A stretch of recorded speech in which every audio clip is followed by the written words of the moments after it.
protesting, but you called me out by name.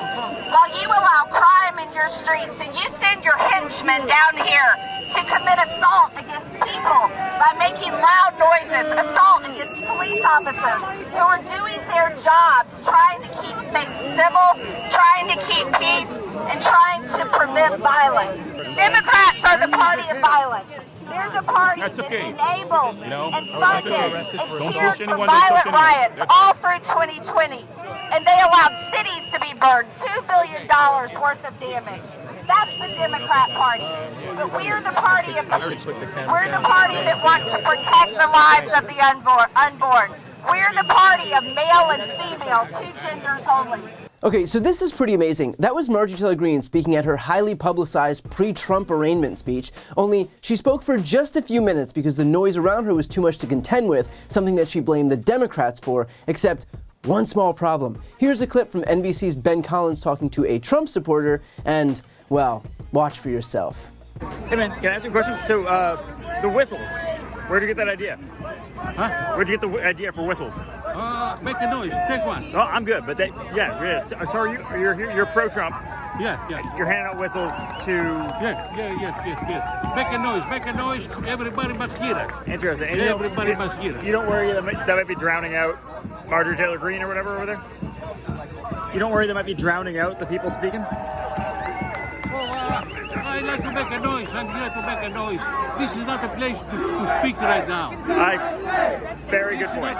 We're here to make noise. They have to hear us. Make America great again. So you've got Marjorie Taylor Greene saying that Democrats are, quote, committing assault against people by making loud noises, while you've got this Trump supporter handing out whistles. It is exactly the level of stupid you should expect from a protest organized by Marjorie Taylor Greene. And look, of course there were also noisemakers on the left who sought to drown her out as well, and thankfully they were successful considering she'd planned this whole rally and left after a few minutes because no one could hear a thing. Here's another clip from NBC's Ben Collins making that pretty evident.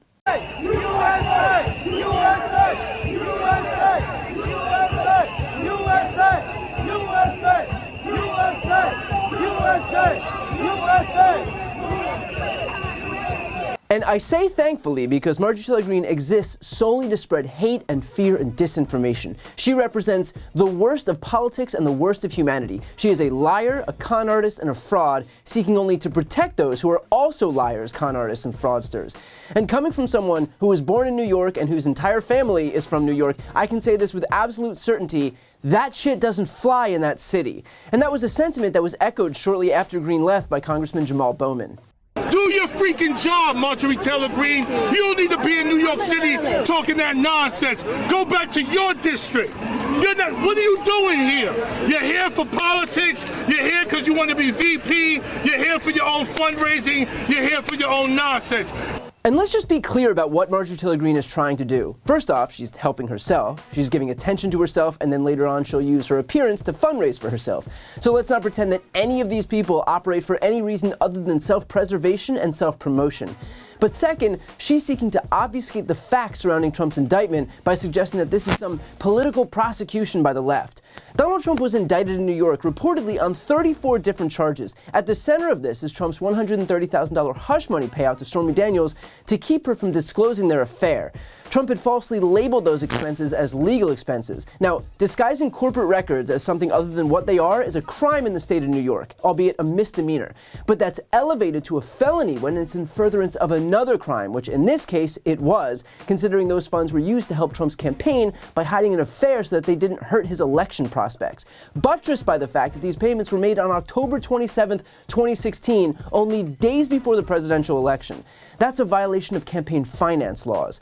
And those are only a couple of the charges. If reporting is correct, there are dozens more charges that Trump will be contending with. So when Marjorie Taylor Greene and the rest of Trump's shameless acolytes come out and pretend that Trump is innocent and all of this is political, they are lying to your faces. And finally, just to address a concern here, because I did mention that Marjorie Taylor Greene wants the attention, and yet here I am giving her the attention. I've spent a good deal of time thinking about the cost-benefit of giving someone like Marjorie Taylor Greene a platform. But here's what it comes down to. This is a woman who has 29% support in this country. You would be hard-pressed to find a less popular politician. If that is who the Republicans have decided to make the face of their party, then far be it from me to help them by hiding her. If they want to empower her and put her on committees and trot her out to high-profile events, then I will gladly broadcast to as many people as possible who the new face of the GOP is. I will gladly broadcast to as many people as possible who you actually empower when you cast a ballot for Republicans. I'll do my part to make sure that everyone in this country knows what the GOP has become. And will it give her the attention that she wants? Of course it will. But is there more benefit in showing the other 71% of Americans who think she is a lunatic what the modern Republican Party is? Absolutely. So if it means that we lose a little to gain a lot, I think that's a price worth paying any day of the week. What I don't agree with, though, is what happened on CBS News this past weekend. Marjorie Taylor Greene was given a national platform to spew her nonsense, but instead of getting pushback on air, which is what needs to happen, this is what the Greene interview ended up looking like. The Democrats are a party of pedophiles. I would definitely say so. They support grooming children. They are not pedophiles. Why would you say that? Democrats support, even Joe Biden, the president himself, supports children being sexualized and having transgender surgeries. Sexualizing children is what pedophiles do to children. Wow. Okay, but my question really is, can't you fight for what you believe in without all that name-calling and without the personal attacks? Well, I would ask the same question to the other side, because all they've done is call me names and insult me nonstop since I've been here, Leslie. They call me racist. They call me anti-Semitic, which is not true. I'm not calling anyone names. I'm calling out the truth, basically. Pedophile? Pedophile, call it what it is. And look, I'm not here to bash Leslie Stahl, but wow, okay is not exactly the pushback that calling an entire political party pedophiles requires.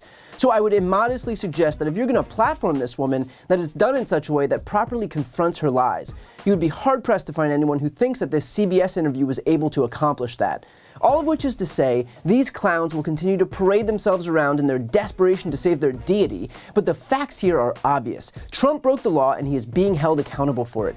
And if anyone should know that, I would imagine that it would be the party that brands itself the party of law and order. Before you go, a quick announcement. I've started a Spanish YouTube channel. Democrats desperately need to be able to appeal to Spanish-speaking audiences, so this is me doing my part. To help that channel get going in the algorithm so that we can finally start spreading our progressive message and breaking the conservative stranglehold on Spanish-speaking media, please subscribe and watch a few videos. The link to that channel, called Brian Taylor Cohen Espanol, is right here on this screen. And of course, to see more of my content in English, make sure to subscribe to this channel as well. The link is also right here on this screen. Thanks so much for watching.